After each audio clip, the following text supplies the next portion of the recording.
Hello there, and welcome to episode 81 here at CUZZO-OP. I am one of the hosts here, Willie, also known as Aaron. As usual, you've got the other host here, my cousin. Ivy. What's up? How y'all living? How we doing? It's another one. Another one, yes, sir.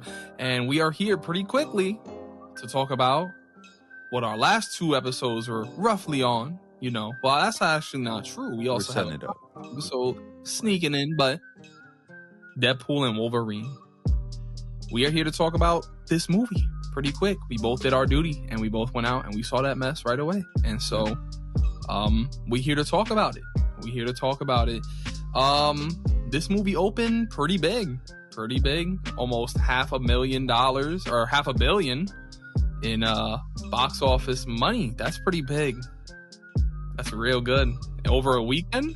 As an R-rated film, right? I think it broke the record. It might have, yeah. And it's already high up there. So we knew this was a conversation that couldn't wait, really, especially amidst all Comic-Con news and everything of the sorts. And so, I mean, at the same time, we've released a San Diego Comic-Con news episode talking over some of the things we saw over at Comic-Con, some Marvel-related things, and there's some Deadpool in that conversation as well, 100%. And so, and you could probably move forward in this episode expecting some conversation of that to leak into here as well. But, we gonna see, right? So, yeah, this was a big one, and I know that we were, we'll say semi-excited for Deadpool, right? Based on our X-Men talk. I've discussed how the first two, not necessarily crazy about them. I wasn't necessarily crazy about the first two the way some other people were. I know you enjoyed them and all that, but in terms of coming into this movie, it was just kind of like a let's see what happens, because it's like a movie that has just this weird energy around it in terms of like, what are you, right? And so that's what we're here to talk about today. Yeah, and I think it's worth saying that, we saw this the day it came out. Willie saw it, and a couple days later, I saw it. I saw it on the Sunday after it dropped. And by this time, some of the news and regarding Marvel's decisions, all of the news of their Hall H decisions from Comic-Con was released for me personally before I went into the movie theater. So that plays a really big role in how it impacted what I felt when I went in there, more than I think I thought than it would. So I also like that because we have two different takes, probably because you saw the movie before the news dropped, and then I saw the movie after it did. And by news, really, again, go listen to that episode on San Diego Comic-Con. But like when it comes down to it, it's like the future of Marvel. I knew where the Marvel's taking the future before I went into this movie. And Willie did not know where the future was going to know with certainty. So know that and know it made a difference. I like that. Yeah. So, I mean, we're going to treat this like a simple movie conversation. We're going to hit our pillars, but, it's going to get messy because it's a Deadpool movie at the end of the day, right? And so I want to talk about, for me in regards to Deadpool, we have a whole X-Men episode. Go back, listen, understand our thoughts. One of the weaker areas for me, actually, I want to start with in terms of cinematography and the way that the movie looked and the visuals of the film. I flip-flop in this pillar. On one hand, I think this could be the ugliest Deadpool movie. I think it was very plain and bland most of the time, with other scenes looking very particularly good, with certain moments like, oh, I like the way this specific action sequence was filmed. I think that might be one of its stronger points in some areas. But other than that, yeah, this just was like nothing stood out in terms of visuals like crazy for me here, or the cinematography. We didn't get anything that is in my head. So how are you feeling about this? I'm dead. Yeah, no, I can understand you saying that. I feel like there's nothing truly memorable and like breathtaking. I feel like when we talk about cinematography here at CUZZO-OP, there's a cohesion that we're trying to spend time looking at, like the way that Oppenheimer has consistency in its shots, or the way that the creator had this dynamic of kind of like tech touching, humanity. This movie doesn't have any depth in its cinematography. It's just, HD comic book shit coming to life. It's not like, oh, that's an astonishing set piece, or, oh, the way they filmed that scene was so smart. I don't really have any of those for this, me personally. The action scenes were action scenes. You know what? I'll give credit to the old boy scene where they were moving from one side, fighting towards the other. I think that was well done. I'll say that was well done. Not even that it was good to look at. It was well done. Sure. I feel that. Yeah, I just think like there wasn't anything crazy for me that I'm thinking of that one also wasn't already introduced. Like the TVA will always look cool because the TVA is the TVA, but we knew that from Loki, and they did it way better over there in Loki. So it's like, the Void, the Loki did it already. Like it was already up over there. You know what I mean? Yeah, it's just like special effects were special effecting. I'll give them that. You know what I mean? I'll definitely give them the special effects were cool. Some choppy spots, CGI wise, some things where I was like, that could have looked a little tighter. But at the end of the day, it's like they say good CGI, good directing in terms of the cinematography. You don't notice it sometimes too. That's also can be a sign that it's good and it's what's supposed to be. So I guess they did what they were supposed to do, and they understood the assignment for a movie such as this. Yeah. So that's what I'd give them in terms of that. Right. I think it's also good to point out here, as it will be pointed out a few times, that there was nothing necessarily. They weren't aiming for anything. I'll say they weren't trying to be grand. You know what I mean? They weren't trying to be the Batman or the Suicide Squad or Guardians 3. So yeah. I mean, visual Easter eggs were cool also, but that's a whole different conversation. Suits, gas. Both suits, gas. Love the suits. Even more, forget about it. We gonna get into those. I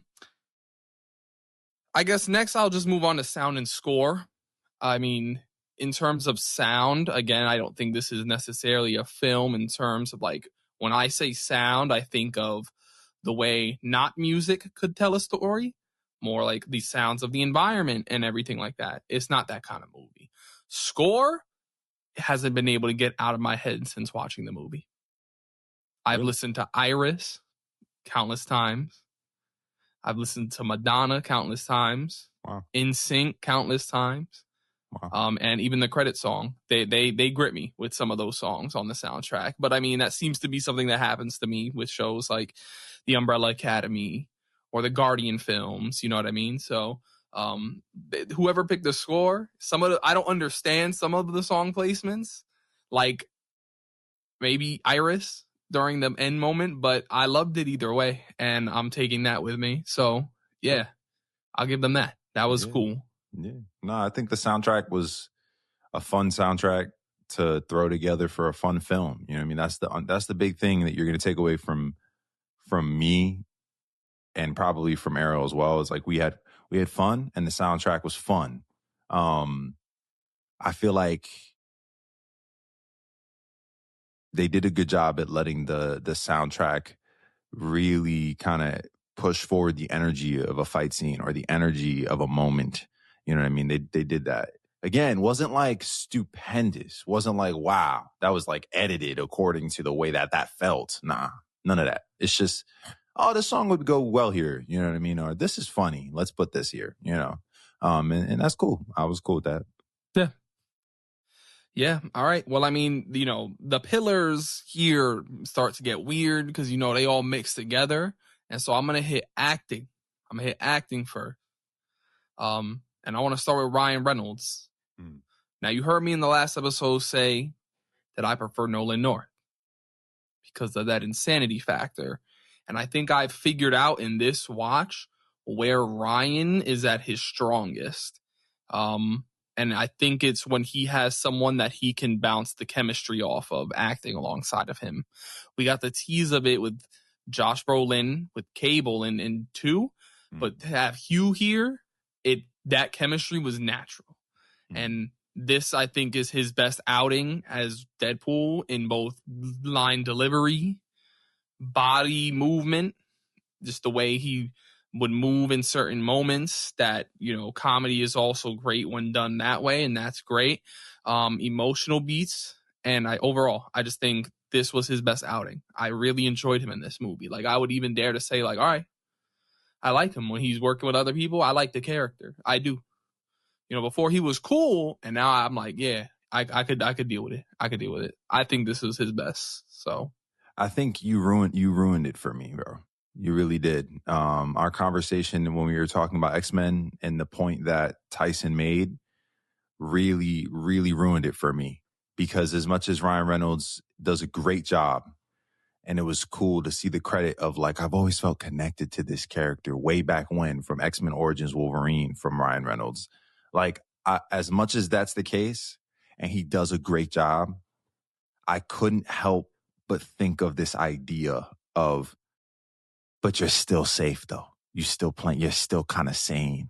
You're still like a little too sane. So when the emotional moments came, I wasn't able to buy into it as much because you ruined it for me. I just want you to know you poisoned my whole view of it. And I never thought about that prior. I just thought about it as it was. But there are other reasons, as we'll talk, that play a role in why I couldn't connect with those things too. But I don't know, bro. One thing, listen, label me as hater. Label me as hater right now, because for the rest of the episode, that's what you're going to probably call me, and that's fine. The acting was great, but in terms of like Ryan Reynolds, he didn't really have to do anything beyond what I've seen from Ryan Reynolds in other films in this movie, in my opinion. From Hugh Jackman, it wasn't like it was like crazy maximum effort, pun intended, was really necessary from either of these two, in my opinion, on an acting level. So it's like, yeah, y'all understood the assignment. You got the job done. It was a fun time. That's how I felt about both of them. It was great to see Hugh on the camera again. It was great to see Hugh suit up. It was great to see Hugh do his things.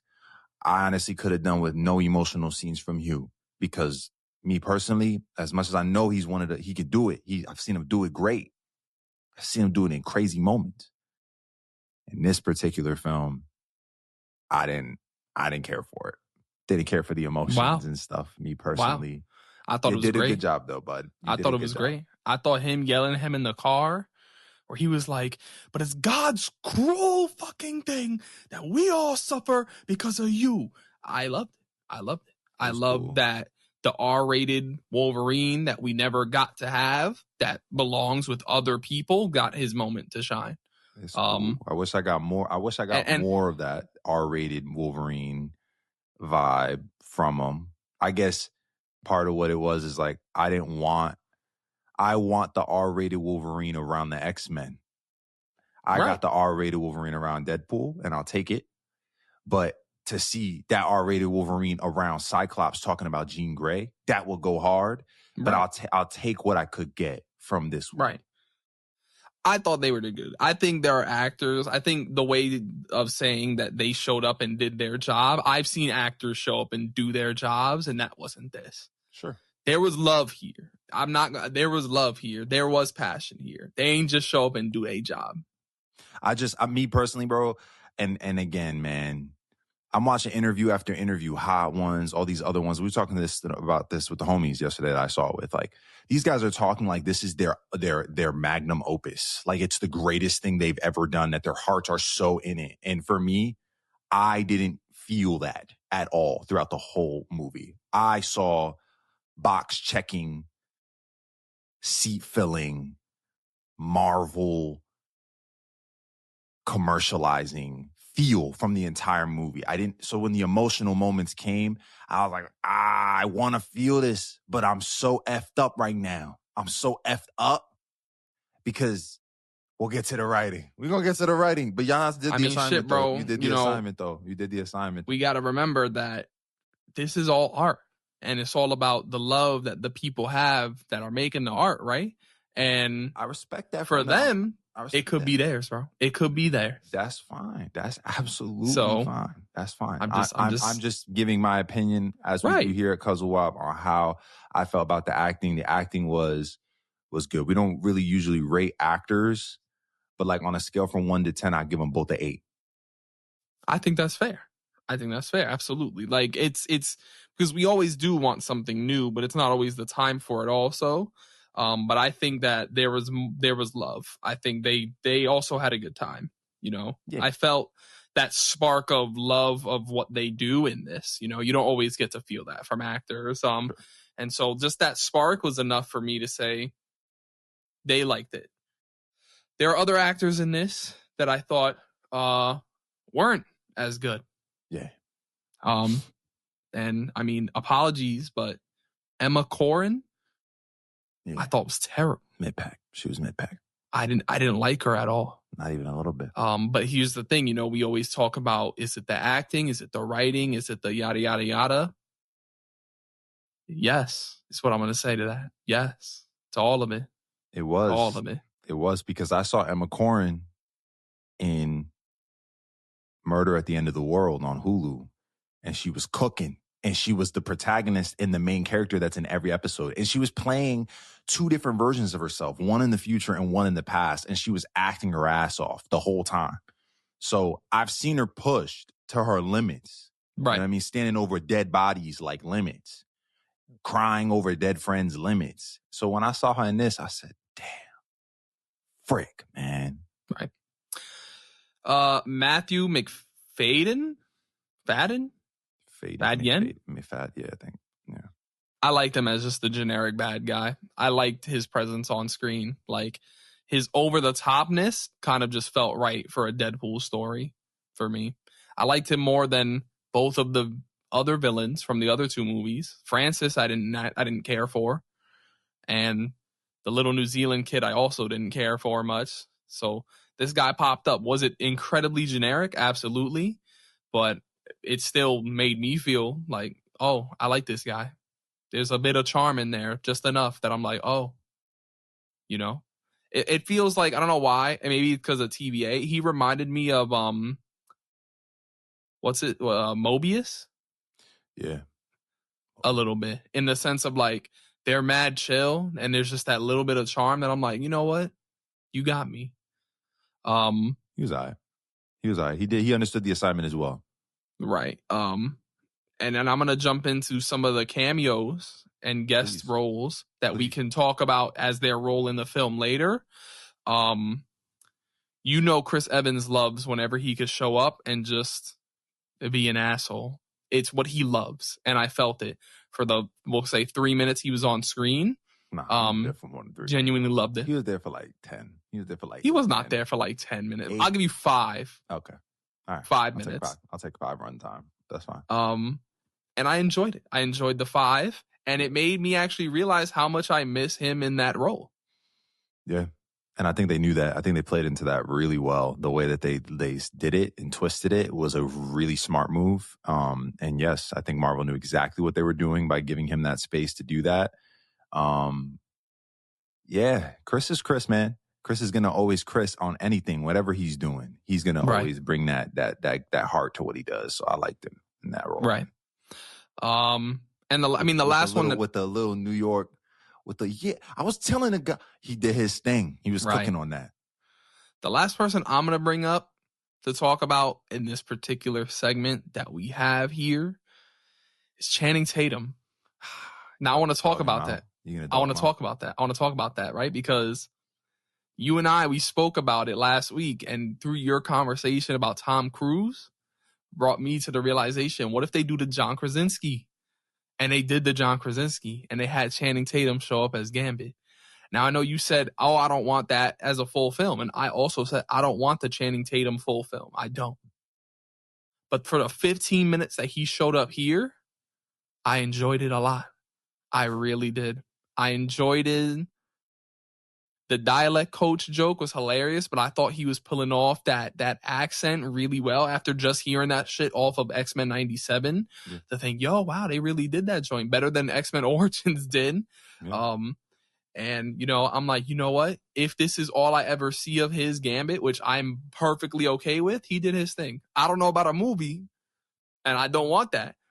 Maybe 10 years ago when he took the picture with the cast. Right, when he was younger. But now I'm okay, but he did his thing here. I appreciated it. I'm glad that he was a part of this movie. Very much so. It was fun. It was fun to see him on there. It was fun to see him get to do that finally. It was fun I didn't expect him to get as many lines. I didn't expect him to be, it was a cameo, but it was like a solid, like, I think it was low key like I think it was more of a guest role. I don't think necessarily think it was cameo. I really do. I think Jon Favreau was a cameo. I love Jon Favreau in this. I thought his scenes were great because we don't get a lot of those from Happy. We get them every once in a while. We get right some now, especially. Now. But it was fun to see him in that role and play that. Yeah, man, Channing, it was great to see him. Love Wesley Snipes coming back. It was like he never left. Me personally, I didn't feel like he didn't skip a beat at all. Same with Elektra, with Jennifer Garner. I it's just great to see Garner in her suit again. I didn't expect that either. That was kind of from, whoa, hold up. Right. I'm excited to talk about that in particular because I got thoughts. I do have thoughts. She was cool. Only other people I want to shout out is Daphne Keene. Understood the assignment. Came back and accomplished the assignment. Simple. And Peter. I think I love Peter. Peter's just funny, man. Just always was. Last movie he was, and this movie he was. So that's that. It was cool to see him working with him at the spot and then being like, we are. I thought that was hilarious. I thought that was mad funny. He killed that. Right. That comedic flair, yeah. Right. I also would like to shout out Kid Pool and Baby Pool are played by Ryan's kids. And I just love that it's a family project. He brought it. It's fucking Peter. And then just the baby being the baby. We know Lady Deadpool is his wife. Matthew McConaughey was the cowboy Deadpool. That's cool. And shit, Nathan Fillion was the headless one. Oh, I didn't know that. That's fire. So, yeah, that was cool. All right, bro, let's talk about it. Let's talk about the story of this movie. It was weak. It's a generic buddy cop movie. It's a buddy cop movie, straight up. Super generic story. Nameless Marvel villain number, who knows at this point, 20. And yeah, it's the weakest part of the film. It is the weakest part when you are not following the buddy cop story.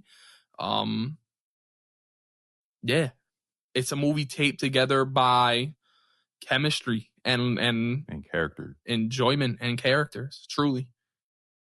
But I always felt like that was going to be the case to begin with, if that makes sense. Even from the reveal video of Ryan, hey, you want to come back as Wolverine? Sure. And I mean, shit. I think it's weak, and we can get into that, and we could talk about why it makes sense for people to not like the movie because of its weak story. I wish it was a lot stronger. I do. And there are implications here that I don't know if I like for Marvel, as always, when it comes to the TVA. So yeah, I'll let you, we will pinpoint to you for this one so that I can bounce off of what you need to say. Yeah, I mean, I think the story was very, very weak. Very, very weak. Like, I'm going to be honest. I know I mentioned this movie earlier when it came to cinematography, but I just want you, like, obviously you as the listener, you're listening to Willie and I's conversation. So Willie, let me make a point to you real quick, bro. This is what a weak script looks like. Like what we were talking about with the creator, like that was like a 6 out of 10 script, like maybe a 7 and maybe, because they was doing some things. This is like a 4. This is what I really see as a weak. Another movie that we talked about recently, we did an episode on A Quiet Place. Weak script. Quiet, day one, weak script. The script is the thing that will keep me in the seat.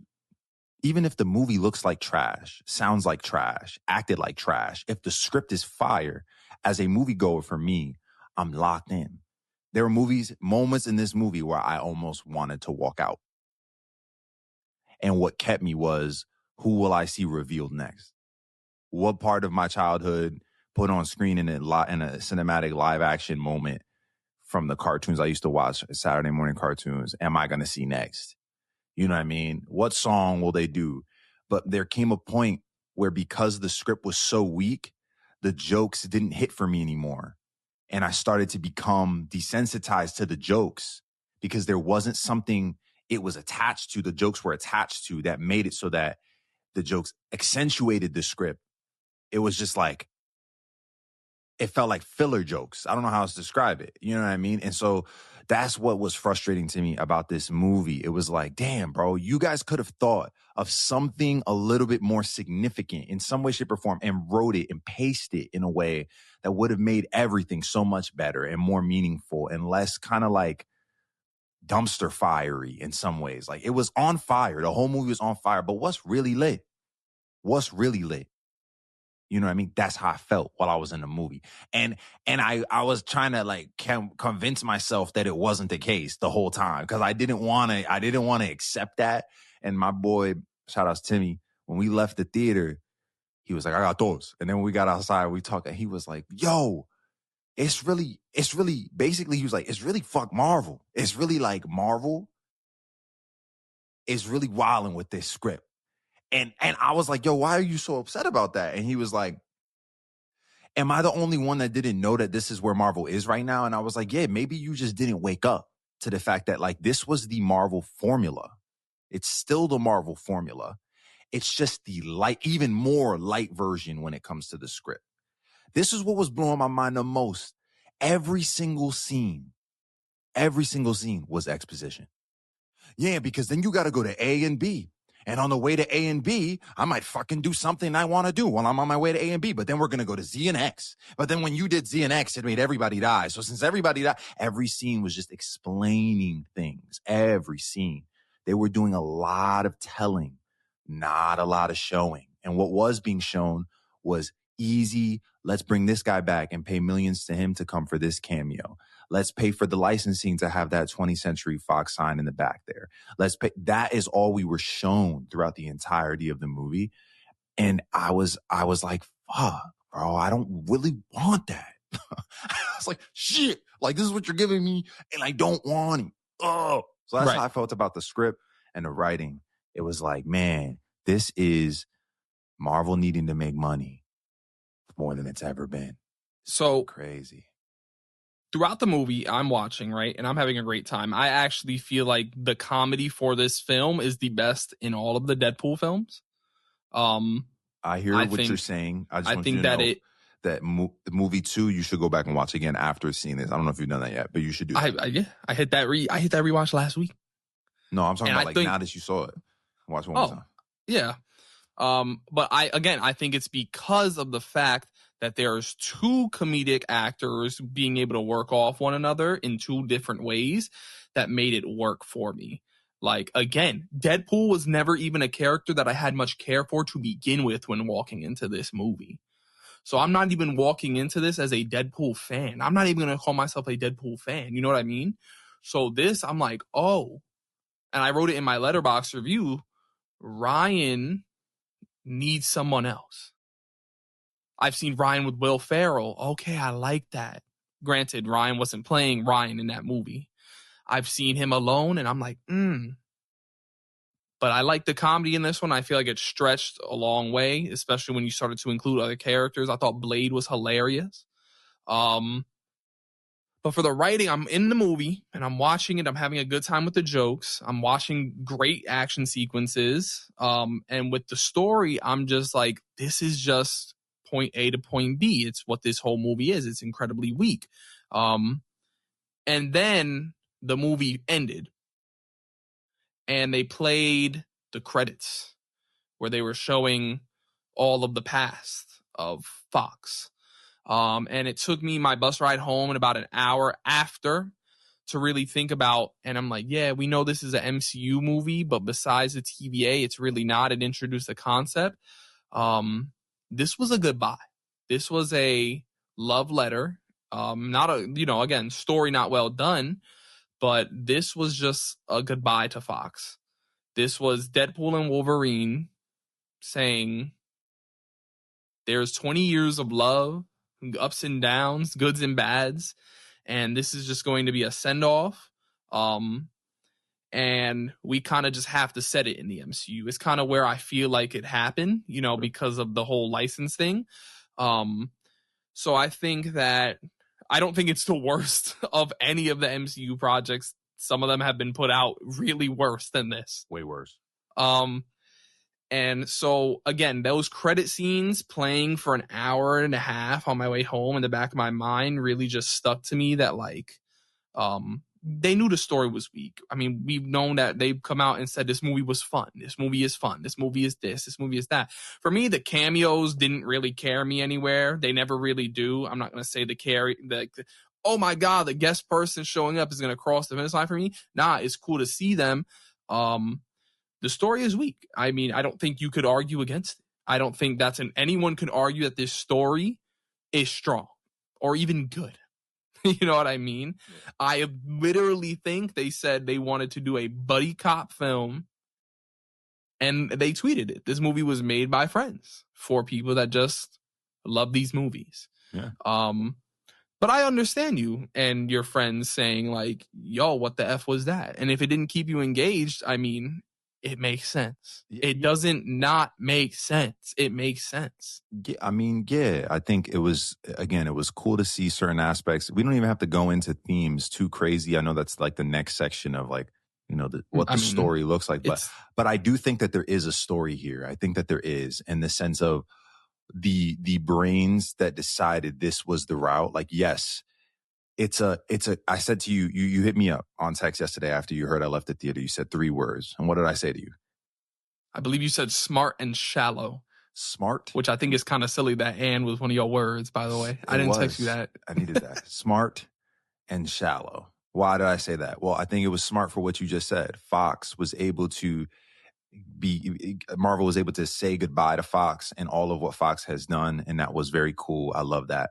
But that's not the only goodbye that's being given here. I think Marvel was able to, it's like when you give a birthday gift to someone as a group and you don't know what to get someone. So you ask, yo, can I go in on that gift with you? Like, what are you buying that person? Yeah, let me pay for half of that.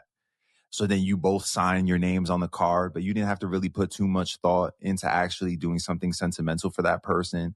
That's what Marvel basically did here. They shoehorned their way into also saying goodbye to the multiverse saga with this concept as well.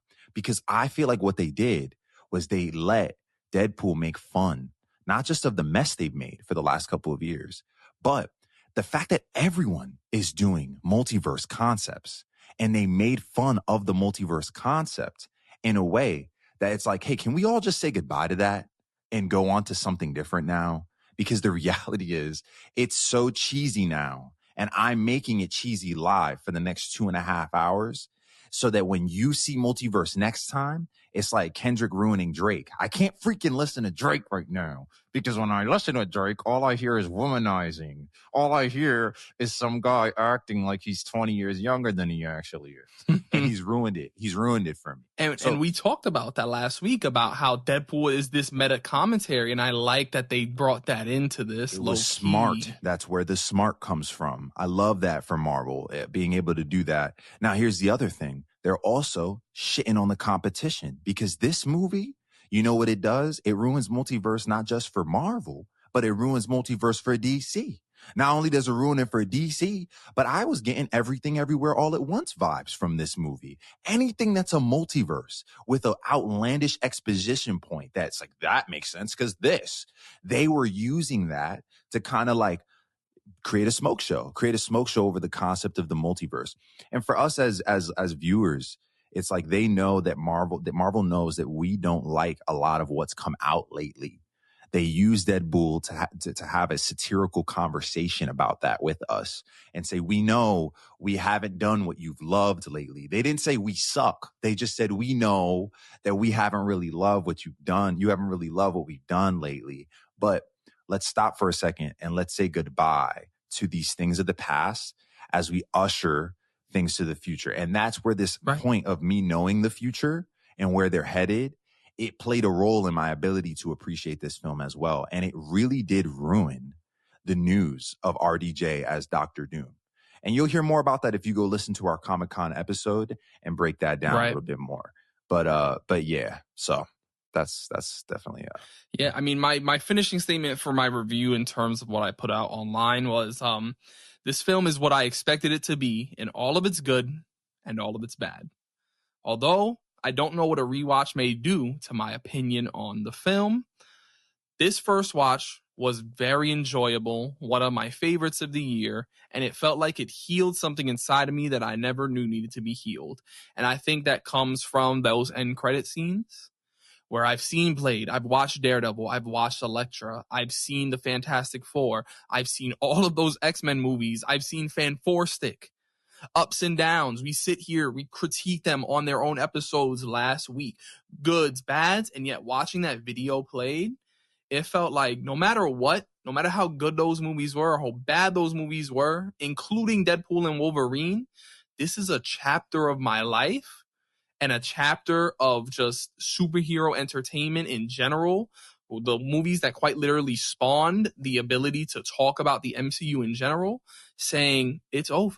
We're going to close. We had fun while doing it. Even if you didn't like what we put out, we had fun while doing it. And I love that. I love that even Fan4stick that had a 15% on Rotten Tomatoes back in 2015, they had the smiles on their face while doing that. And you know that they enjoyed it, even if it wasn't put out to great success. And so that healing comes from, damn, they just want to try. And so that's what that all was. But again, I wrote a big ass review here, and I kind of talked about it all already. Best. So they got to go read it. The comedy and all that, and I mean, like, it's big. But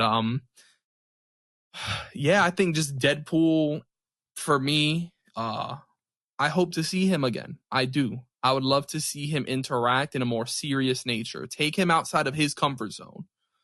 Put him somewhere else. You know what I mean? And then Wolverine, like, I want to talk about something with you right now. I want to talk about the future for these characters. We've had our future of Marvel conversation in Comic-Con. And so when it comes to the future of these characters and Easter eggs, we're just going to throw the conversation out together because there's going to be mixing. One cameo in this movie, we've always said, who could replace Hugh Jackman? And for a split second, we finally have seen a new actor play Wolverine. The Calverine. Tell me that wasn't good, bro. Tell me that wasn't good. I thought that was cool. I just don't want anything to do with that. I don't want anything. I think what we got is good. That's it. It was cool to see him in the movie. And the joke of, we'll treat you better than the people down the street because they did you dirty. Yeah, that was cool. That was fire. What do we want from Wolverine? You had a fear that you didn't want Deadpool to crap on the legacy that Logan left behind. Some would argue it did. Some would argue it didn't. In my personal opinion, nothing about what this movie did takes any of the emotional weight outside of Logan. And there are people that will say, but it was Hugh's last time and it should have been remained special. Hugh chose to come back. It's not even like Hugh don't even agree with you, bro. Like, it when I say it's smart, it was so smart. It's an elevated poking fun. It's a disconnected fun poker. It's like when you go eat Chinese and you go to, or like a Japanese, not Chinese, Japanese. And when you have Japanese food, they sometimes plate radishes on your dish. And you're supposed to have the radish in between meals because it's a palate cleanser. So that when you get to the next thing, what you ate last doesn't mess up your ability to accept or to appreciate what you're about to eat. That's what this did. So I think it doesn't ruin legacy. I have no idea who could be casted as Wolverine. There's got to be somebody out there who could do it. But what Marvel did that was so smart is they made it about us in the way that we choose to accept whether or not we're going to let this move forward or not. That's what they did. The whole movie is, are you going to let bygones be bygones? Are you going to give us another chance? We've got new stuff coming up, new things were going to be released. We can make light of all this serious stuff. And we hope you can make light of it too, because some of y'all are sending hate messages to our writer. And I need you to stop doing that. Listen to our Comic-Con episode. You're going to be hearing a lot of that bullshit. So that being said, it's like, it's supposed to be light. It's supposed to be fun. But what's confusing here, and where I can understand people's concerns, is that something like Logan, something like Winter Soldier, something like these movies that are excellently paced, well thought through, deep themes, well written, cinematography out the wazoo. Ooh, it's a Western. Ooh, it's a, you know what I mean? Like these movies that can sometimes go to blows with movies that are not superhero movies. Those movies exist. But can you go big and make a big buck and break the R-rated revenue on an opening weekend without compromising the writing, without compromising the cinematography, without compromising the themes? I can understand you being worried about that because I felt like that when I left the theater. Right. That's how I would answer the Wolverine question. It's like, he didn't ruin his legacy. That movie's always going to slap. Like, I'll never forget what that movie felt like. But to see him, you know, rip homeboy out the grave. I loved it. I thought it was great. Crazy. It was crazy. I thought it was a great joke because they answered, how are we going to do this without ruining his legacy? We're not. Dug homeboy up out the grave. He was a dead ass skeleton, which I love the intro of the movie also. I don't know how you felt about the intro with NSYNC and him fighting with the bones and him dancing. I thought it was a little long. I thought it was great, but it did go, like the fight did go on for a long time. It went on for a while. They didn't need to do the whole song. That was like a music video. It was almost like the extended version of the song, bro. I was like, damn, what's going on? Right. So, but I loved it either way. Like I said, I haven't been able to get the song. And him dancing, he was killing that shit. I know the body, the double did that. Yeah, that was hilarious. He killed that shit. I have always been of the opinion that I don't want the same actors to play the main versions of the characters when they come to the MCU. I don't want Hugh Jackman as Wolverine. I don't want Kelsey Grammer as Beast. I don't want the same actors playing them. I think I'm going to lose. I'm going to be honest. I think I'm going to lose. But I don't want it. I don't want anybody to be the same. If they show up in their multiverse, sure. But at the same time, I wish we would have had our own versions of them before the multiverse ones showed up. Yes. And I've been mad about that ever since Green Goblin, Doc Ock, and the rest of them showed up from Spider-Man No Way Home. Straight up. That's the conversation that I wanted to have. I know we're nearing the tail end of this, but I wanted to have that conversation. Can we just have that conversation real quick, please? Yeah. Go ahead. Yo, bro. I left this theater and I was like, I feel like, And then when my boy, again, man, shout out to Timmy. Timmy, like, he's not a movie watcher. So since he doesn't watch a lot of movies, we bring him around. George and I have been bringing him to a lot of movies. Shout out George. So we bringing him to a lot of movies. We all going together to see stuff and he's getting, okay, I need to go watch this. Oh, okay, this is going like that. Oh, he just woke up and realized that like Marvel's been asleep at the wheel since 2020, like since other end of Endgame. But something he said is so funny to me because of what you just said. Oh, it gave me this feeling after I saw that clip in the credits. That's what you just said, that it was like, wow, these guys have fun with this. And that's what it's about. And it's special. I watched, you're like, man, this was cherishing that feeling. And this was an honor. It almost made me feel like I was honoring that nostalgia. For him, it was the bubble popped. The bubble popped and he was like, y'all aren't honoring the nostalgia. This is just a cash grab for y'all. That's how he left the theater. So when I'm talking to him and I'm like, nah, bro, that's not what it was. He's like, it was. It's a cash grab. It's this, it's that. I'm like listening to him and I'm like, yo, I don't want you to be right, but what you're saying feels correct. I realized that I was the only one that left No Way Home like that shit was ass. And everyone was like, no, it was amazing. It's the best. I'm like, Far From Home and what Gyllenhaal did as a villain in that second flick, or even you saying the first feel of Homecoming, those are conversations that need to be validated more often because all they did in No Way Home was pay millions of dollars to actors to come back to play roles that would get us all in theaters, to buy popcorn and to sit there and watch it multiple times. That doesn't make it the best movie. And that's the thing about this movie, that it was like, oh shit, Marvel is spending every dollar they can, making cameos pop up in movies like Multiverse of Madness. And that is what they've got now. The Marvel formula is spoiled. It's rotten. It's broken. It's cracked. And we all are complaining about it yet. We're all still buying the ticket to go see them do the same shit. So I'm looking at it and I'm like, he's right. He's right. This movie is a testament to that exact thing. And that's why when I get upset on the side of the negativity with Robert Downey Jr. coming back, that's why I get upset. It's like, bro, that's the same play. They just pay him millions of dollars to come back and do the same shit that he was doing. They doing the same shit. It's no difference. There's no difference between you giving RDJ millions and you giving Jennifer Gardner millions to come back as Elektra. There really is no difference from what it is that Marvel's agenda is, which is to make money.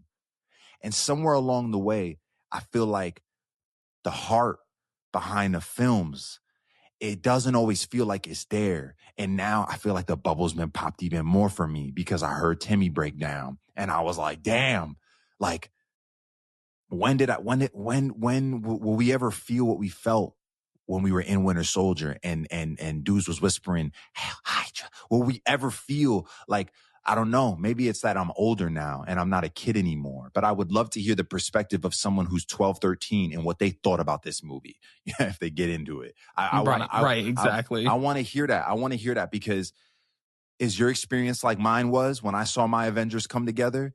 Because it's different tonally. When I saw Civil War and when I saw this. When I saw Civil War and I saw No Way Home, what it meant to have a cameo and the significance of that cameo is different. So I don't know. That's a lot of how I felt and what the Marvel formula and the whole dynamic. You'll hear my thoughts over on the Comic-Con side of things in terms of my opinion on Marvel as a company, Marvel fans as fans, and everything in between. Because I think there's a lot of blame to go around to everybody and a lot of shutting the hell up that needs to happen from everybody.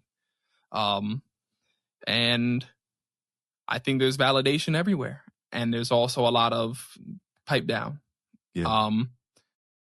But I know for me, I don't want another Wolverine played by Hugh Jackman as a 10 movie streak. I don't want Hugh Jackman to be the main Wolverine.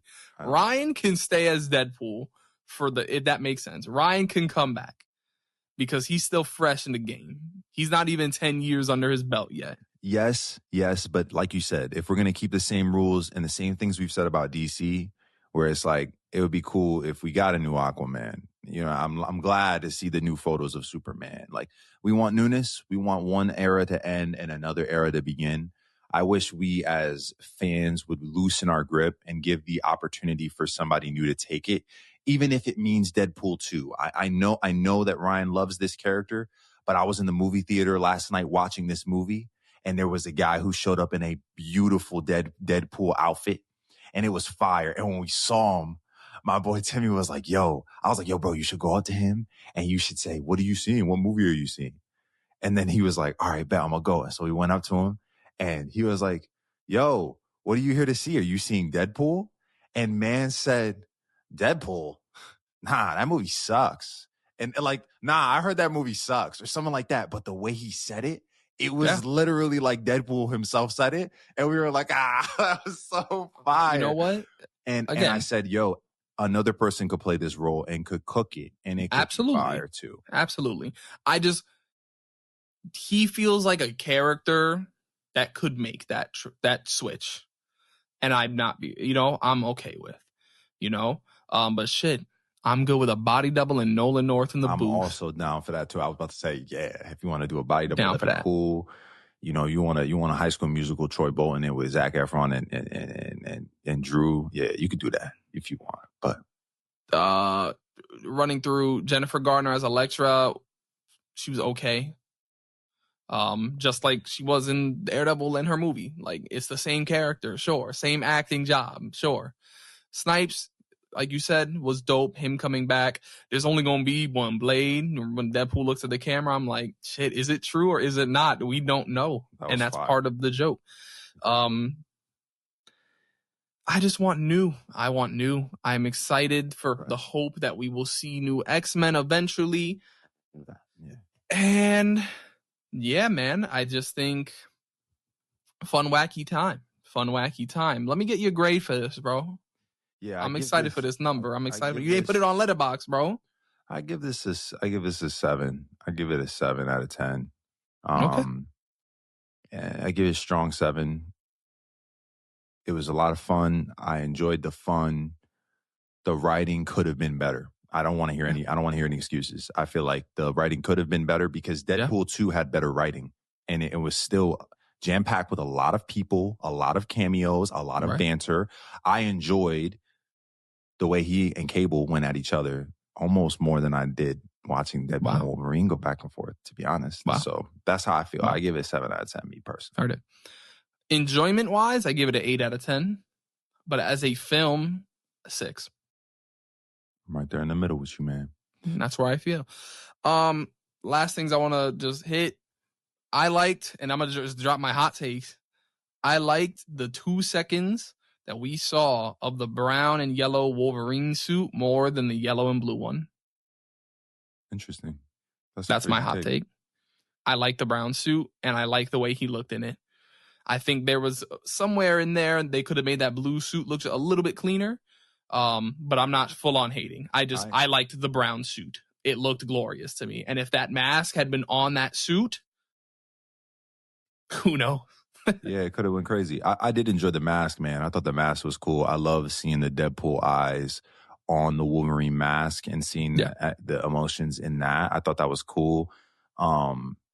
My favorite joke from the entire movie, one of my favorite jokes, there's a lot, but one of my favorite is when Nice Pool, or whatever his name was, when he's like, I can break the fourth wall too. And then he goes, the proposal. Right. Right. And I don't know if you caught, there's a joke related to him. Ryan has done interviews with his twin when it's just Ryan playing him. In the credits, it's not Ryan Reynolds. It's the twin name and then blank Reynolds. So that's funny. I liked him. My favorite joke of the movie. I don't know if I could say my favorite joke on air. So I might have to pick like a second one.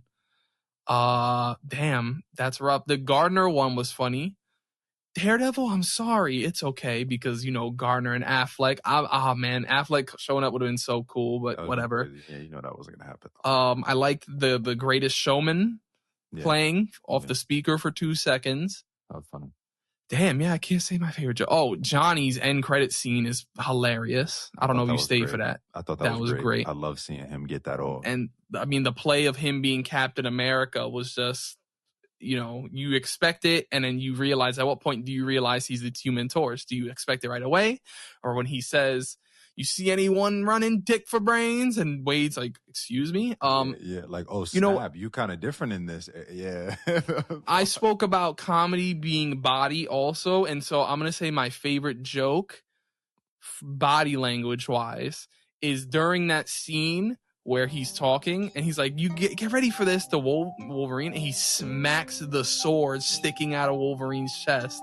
Like, when you pat your friend's back at something, he smacked the shit out of the sword, and Logan just like looked down and looked back up, and you hear the ding, and that was I like that. That was funny. I liked him getting dressed and getting his ass smacked multiple times, and he's like, you're Taylor, what a guy. He was like, he might be he might be someone to watch out for. Yeah, he definitely touches. That joint had me dying. That was so good. I'm just gonna say my favorite joke might be something that came out of a little interaction with Wesley and basically everything revolving Wesley and Ryan. Even with the I don't like you, you never did. That's true. He didn't. Shocked Wesley showed up in this movie, man. Yeah. Truly. And I'm gonna just shout out my favorite fighting sequence. Everything in that van, where he gets thrown out and runs back in, and they're in there, ding, ding. They weren't pulling punches, and I love seeing Wolverine crawling on the ground. He fought like Wolverine. Everything else, both of their fights were great fight scenes. Absolutely. Right. So I mean, fun movie. There you go. There are our numbers. There's our hopes and dreams and everything for Marvel. Up next, last thing. Next Marvel project is Agatha All Along. You'll get an episode. You know what it is. And we gonna see how it is. I'm not even gonna let IB talk about that right now. We just gonna see at the end of the day, bro. Can it be worse than Secret Invasion? We'll see. We'll see. And you'll see. Tap into Comic-Con episode. Make sure you listen to the episode on Comic-Con, like Errol just said. Tap in, hear both of sides of the conversation when it comes to where Marvel's future is headed in light of this. But we thank you for tapping in. What did you think about Deadpool? Did you enjoy it? Was this your favorite of the three? Comment underneath the post on YouTube, as well as if you want to go into if you're listening on Spotify, you can go ahead and answer the question down there. We love to see and interact with you guys, see if we're bugging out and if our opinions, are far off. What's cool about the way we responded to this movie is we're kind of similar, but at the same time on other ends of the spectrum. So we're going to land with somebody somewhere. We want to hear what you think. Send this over to the people that you love having conversations about movies, especially Marvel movies, TV shows with. We'd love to hear their thoughts too, and continue to stay tapped in with us here at CUZZO-OP. Know every time you listen to an episode, you're always going to find three things. That's two cousins, one podcast, and endless entertainment. Maximum effort.